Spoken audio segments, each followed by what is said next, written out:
Muti ninaipenda sababu wakati inakomaa, kitu ya kwanza inatusaidia kuchunga mazingira. Kitu ya pili, wakati inakomaa inakuwa na mataji, tunaomba waofisa wetu wanatusaidia tutoshe ndani kidogo kidogo, mataji kidogo, ndio tusaidia kukonga kuni nyumbani. When you talk about the trees that you saw over there, that's a Senna Siamea woodlot. It's 7.5 hectares.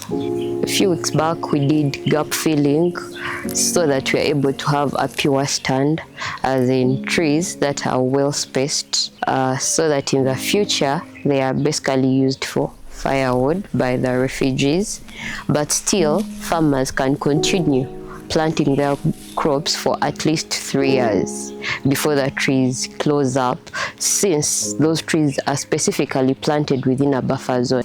A buffer zone is an area after a wetland. A standard buffer zone is supposed to be a 200-meter stretch, whereby the first 100 meters of a buffer zone are left for natural regeneration, then the next 100 meters they are used for tree planting. With support from the EU, we've been able to demarcate a certain portion of Lake Nakivale to protect it from further encroachment, buffering it up with other species such as bamboo and reclaiming it so that it's useful to the communities that are there, but at the same time preserving that much needed water resource that the communities that rely on Lake Nakivale really need. Thanks to EU support, we've been able to work with NSAMIZI to reclaim this portion of such a fragile ecosystem. Kwa nafasi zingine zenye zinabaki, waendelee kututia nguvu, tuendelee kupanda ndani miti, kusema mazingira yetu ya Nakivale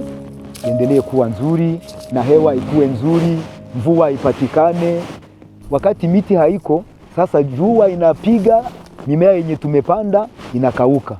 Lakini kama wanatutia nguvu, wanatuongezea miti ingine na nafasi zingine, inaweza kutusaidia, inaleta hewa nzuri, tunapata mvua kwa wakati yenye inastahili.